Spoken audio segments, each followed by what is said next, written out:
Hello guys, this is Jacmob01 here from the VikingCrafters, and I thought, since the channel's been so quiet for a while, I thought I'll start a Let's Play. Meanwhile, we're working on other stuff, so this is Europa Universalis 3. The goal of this game is to, well, really, if you want to keep on playing for a very long time, it's to really conquer the world. It's a sort of world domination game. And you start off in 1399 as any freaking nation in the entire world. Though, like for example, if you would play as Austria here, you will only be able to see mostly this part of Europe, since the rest of the world is really undiscovered. You won't see anything from India or China or like Japan or the North Americas over here, which simply is just tribe countries. Though other countries will start arriving here. I commonly have seen Great Britain invading here and shit that too very early. Though there is, well, you can play simply any country here. Most of these are successful, and some of these are like crap. For instance, Norway, which, well, they fall in like at 200 years time from the start of the game. Sweden we have here quite cut up, though has most of Finland here. Russia is, well, not Russia, it's, well, this gigantic Muslim country mostly. The Golden Horde, this country is, what I've played recently, falls quite often. France we have here quite cut up. So is England and Scotland. They're not really one nation here. I was thinking about doing a Let's Play of Sweden, but Sweden is way too difficult, I realized. So what I'll be planning on doing is Austria, since I've actually played a little bit before, and I know most of the basics for Austria and how to do a successful campaign. So that's what my game will be on about. Though in this game there is never really a goal. There's no victory condition. There is though a loss condition. So that would be maybe the loss condition is then obviously getting totally annihilated from the world. Though there's no really victory condition. Though I will most likely not play from 1399 up to 1820, which this game is then programmed for. I will play the game most likely until either I get tired of the Let's Play, or I've actually completed all my goals. And that is to form the Austria that looks like this. There. That's sort of what my goal will be, to form the Austria that looks like that. And even better, this lump of land. Though this will most likely fall under me earlier. So, I've got quite a bit to do. What I'll have to do is to invade Bohemia, Hungary, Aquileia, and, well, that's about it. And then I have these tiny pieces of land around here. So, yeah, that's what my goal will be. So, I'll see you on the game map. Right then, welcome to the actual game. It's from 2007, so yeah. Alrighty then, here we go. There's tons of different map modes. This is mostly this is terrain map mode and that religious map mode, Catholic and that stuff, Orthodox, that stuff. That does play an important part of the game. But we will be playing in political map mode, which then shows my tiny piece of land right here, my country here, and this little bit here. So, let's see here, we have, this is a disputed succession. This simply means that there is no country with lacks of heirs, which simply means they are missing a person to keep on the throne. And to do that stuff, really to help them with that is to have royal marriages, and that really improves your situation with the countries. So I think it's nearly all German nations here have a lot of problem. Smaller countries like Mainz and Frankfurt and Würzburg, Messen, Saxony. It's not one whole country, and the same goes for Italy, which is like the Papal State, Urbino, Naples, Milan, Mantuna, Modena, and Genoa. But we will now want to focus on this little here. And as you see, I can only see Europe and barely Scandinavia. I almost can't see it. And, well, Asia is completely gone, and so is the Americas. It's because I don't have the technologies or the efficient stuff needed for it to see it. So, we could actually go right in there to start off with. There we go. I haven't really learned all the things here, so I don't really... Sometimes I like to go and switch and stuff. But anyways, this is the Technologies tab, which then is about how much you want to spend on like government technologies, production technology, trade, naval, land, and stability. Though, since I just said I haven't played this game for much long, I don't really know how you discover it, but I'm guessing that it's just said colonists and stuff, when you later want to colonize continents and shit. And and I think it's naval or it's trade. It's either one of those two. That I'm pretty sure of. So, might as well open that again. I will mostly want to improve my land technology right in the beginning. Quite a bit. So I get a supreme army pretty quickly, so I can run over these countries around me. And that is Hungary and shit. But they have quite a bit of allies. They have these guys down here, Transylvania, Moldavia, but they're pretty easily defeated. And then also Bohemia usually allies with them, so I get cornered from every possible position, because Aquileia usually joins them as well. Well, let's see here. I can show you also what we are currently at. We are the member of the Venetian Trade League, which is simply this area here. And we get quite a bit of money on that. We view Burgundy, Hungary, Switzerland and Bohemia as natural rivals, which then is this country here, those here, Switzerland and Burgundy. Here, they are a little French country here, one of the many countries. Let's get back to here. Feels threatened by Hungary, Milan, Bohemia and Burgundy, which then means I can... the country feels like I would get most likely invaded by Milan, Hungary, Bohemia or Burgundy. Has the mission protecting the ancestral lands. So if you started... I pronounced that so badly. So if you actually looked at the beginning, right in the beginning, it's that I need to protect myself. I need to become better relationship with Bavaria here. It's a very nice small country. And the simplest way to actually do this mission is just to offer them a royal marriage. And you see here, if I want, do you wish to request a royal marriage with Bavaria? This will bring our two realms closer together. That is a very effective thing to do, because if they run out of an heir and you have a royal marriage with them, you can claim the throne, which simply means then it's one of your guys that are ruling the other country. So you get even a better relationship, and this can be really effective about invading others. And it's very likely that this will occur, so there we go. I do. And our army right now is 33 units. There are 24 of these are infantry, total of 24,000 men, and 9 cavalry units with a total of 9,000. And I have 0 cannons. I don't actually have the technology to do that thing yet. Oh, province decisions. And these I'm not really sure about yet either. But this is a sort of province decision. I will lose core on Steinmark, which is this thing. Yeah, about the core. The core simply means that... Let's take this region in Hungary for an example. Oh no, wait, even better. We'll take this in Finland. This region here. Sweden thinks this is a core province for their country, whilst Finland also thinks this.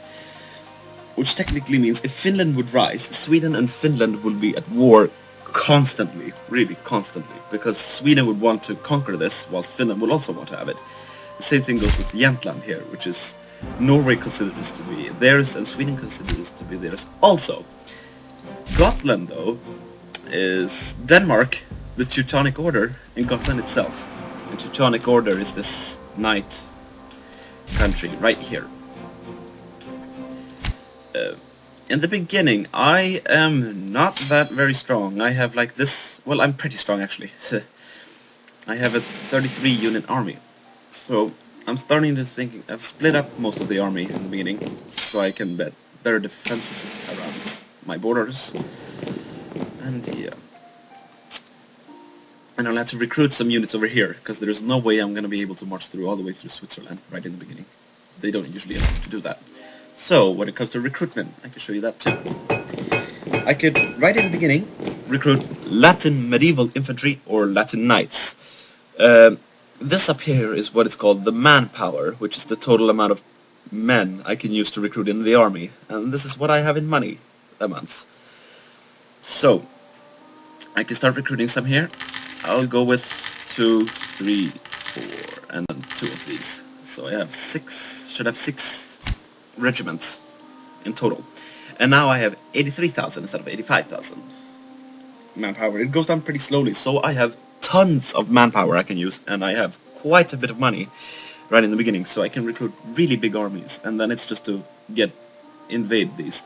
Though the problem with invading people, I could just show that quickly, I could fake declare war on these, is that you need a casus belli, which technically just means you need to have a reason to declare war on them. So if you don't have one, you get a -2 in what's called your prestige, which then technically just shows how good your country is doing right now in like military and everything else like that. Though, when you later do, you will most likely not lose any prestige, but you might lose for different things. And nope, I do not want to declare war on you. Let's see here. Well, that's really more on the military side. And here we go.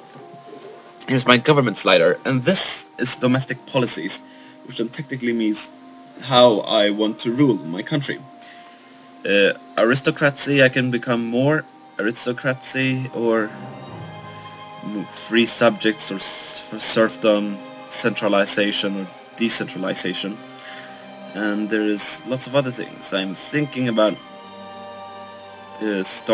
moving a little bit naval on quality over quantity. I might actually want to... This is quite a difficult one, but I'll keep it at the center because that's the best. And these red arrows thing, it's really... I don't actually know what these mean, but I have no idea. Shouldn't really pass these, but if I do, it will become a great cause. Narrow-minded, innovative, mercantilism, yeah. Well, free trade. Become more innovative. One in particular looks like could become a great man. We may need to find a job for him. So I gain 1 trader. I have the exclusive to hire him for the next year. So, then I can show you here. The great men of court. I can recruit 3 of these for the money I have right in the beginning, and these give me different sort of things. Like this guy here. Land force limits modifiers 30%. And that stuff. So this would be a nice guy for me to use right in the beginning. And then you can obviously change these over time. And I have no advisor. That's great. I don't have any sort of like good government stuff at all.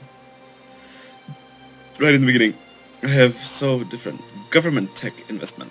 That's nice, because I usually spend a lot on government, which usually ends up with me becoming a republic if I just play long enough. Reinforcement speed, land tech, national revolt risks, monthly stability investments. That national revolt risk is a pretty nice thing to have, because then I don't have to bother with too many revolts all the time. That usually what happens, because I played once, I marched all the way down here and conquered this part of Spain, and they revolted so many times, because they really hated on me being there. Right, I still have province decisions available. There we go. I now lose most of my core on Steinmark. Or no, the other country loses, since I now let them become a little better region. They don't really think that's a core province now anymore, that country that could rise. This guy's Styria. My entire country could actually rise into different ones. It could be Styria, and it can be Tyrol, which technically means I am left with these provinces here, plus Sulgau. Yep, because I'm the only one that has a core on that province. So yeah, well, this is how it looks like now, and I'll just start playing the game. The game goes every day, so it's like Friday the 14th of October it starts off. So, and it passes pretty slowly. I can increase it a lot faster. Oh, we've entered a royal marriage. Oh, now it happened quite a bit. Wow. Okay. I have now completed that mission that I had, so I've gotten a lot better with Bavarian. Yes. Now I have to secure the imperial borders. So I should strengthen my relationship with Burgundy. Then it's just to do the same thing here. You go into a royal marriage, and it's very likely. Hold on just a sec, I should really turn down the audio for effects. Apply. There we go. It was pretty loud. Right. I have a royal marriage from Luxembourg, which is... yes, one of these things here. I'm never really sure where they... there we go, Luxembourg. Right there. And yeah, I guess I could go into royal marriage with you guys. And you as well, because you're not really in my plan of conquering. I might want to conquer all of southern Germany later if I become really strong, and then Switzerland as well, and I create this gigantic Austrian nation. And I could actually create Austria-Hungary if I conquered the specific regions for that. And that's like all this, which is quite a bit like that. So I'll resume the game. Yes, we lose 3 infamy, which was totally... Alright, now it's asking me to invade northern Italy, but so, now we've gained a casus belli conquest against my land, which then technically means I have a reason to go on war with them, because I want to conquer my land. And so yeah, and Portugal has discovered Japan, which then technically means they can see all this shit over here, which I can, because I don't have any connections with the water. Right. What I would actually want to do then is to capture Verona, I guess, and to create some sort of port. Maybe, maybe not. I'm not actually sure if you can have a port in that very region. It would be really nice though if I could, because then I can get early in game gain access to the water. But I don't actually think I will go to war with my land right in the beginning of the game, because I usually, if I would do that now, I can see here, declare war and conquest, which then technically means I will now declare war on them. They will most likely ask for Bavaria's help and Bohemia's help, so rather not. I don't want to declare war on you.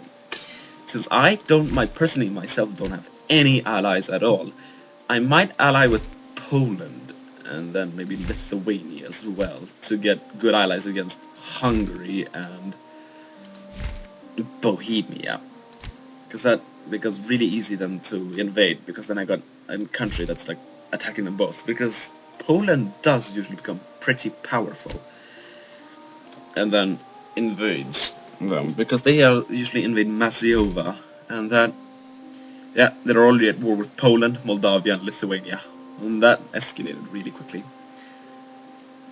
And then we have all these tiny nations like Silesia and stuff.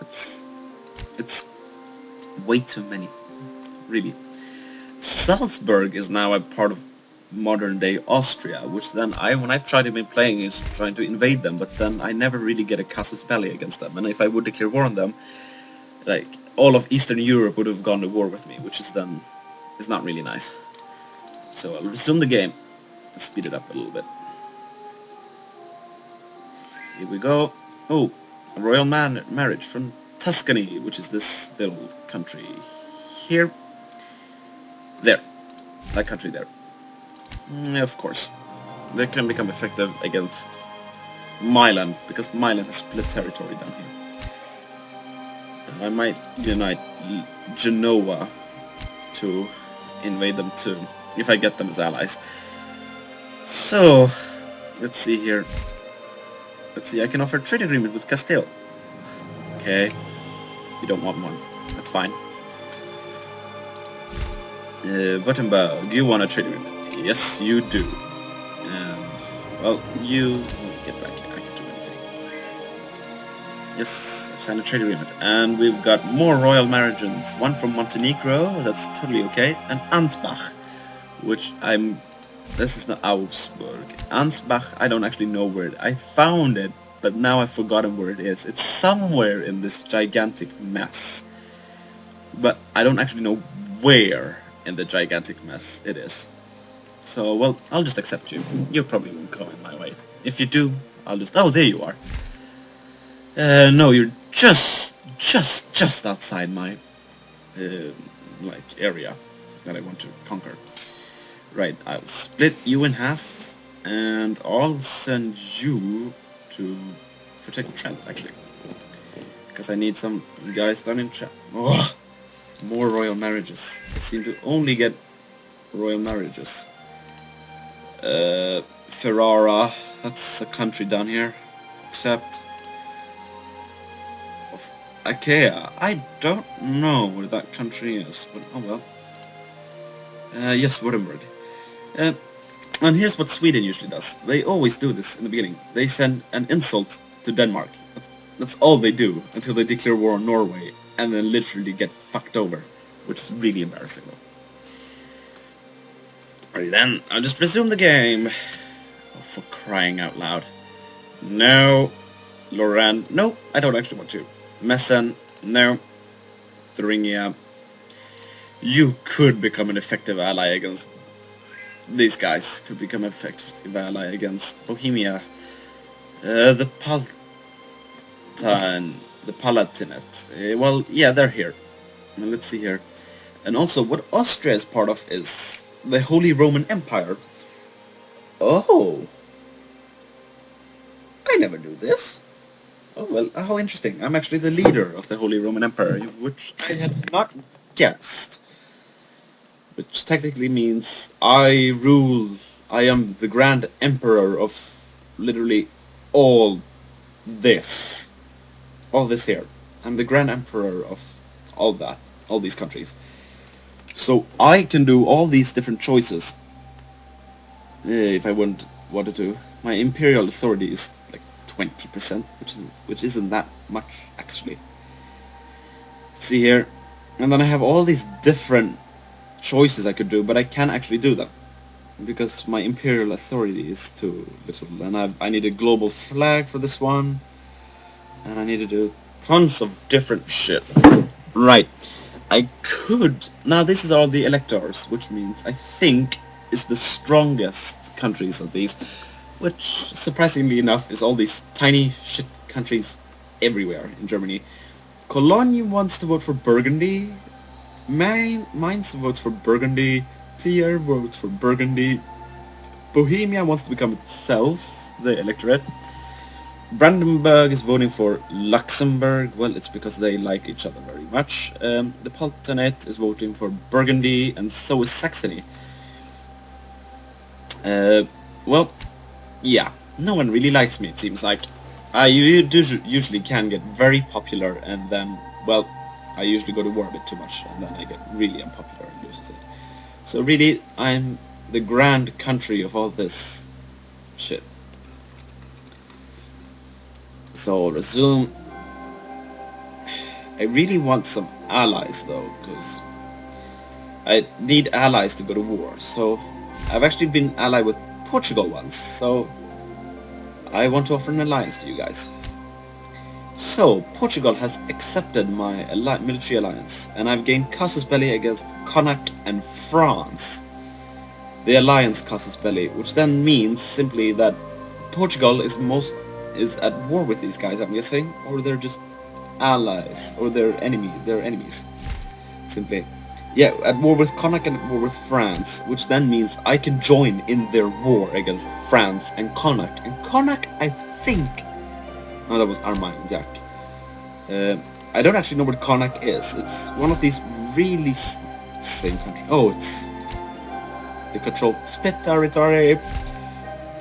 It's one of these really tiny shit countries, and I'm guessing it's somewhere in France at least. Provence is its own. Connacht. If I just could find Connacht, I might invade Connacht, depending on where in France they're located. Avignon, Provence. Well, damn it, I can't find them. This is just great. Just great. Calais controlled by England. Hainaut, Liège, Luxembourg. Now I'm getting into Germany. Lorraine, Alsace, Sungau controlled by me. Savoy. Well, I'm not actually finding them. They're somewhere in France. I'm pretty sure of that. No, Hungary. I do not want to become friendly with you guys. I might actually want to invade Pressburg, if I could.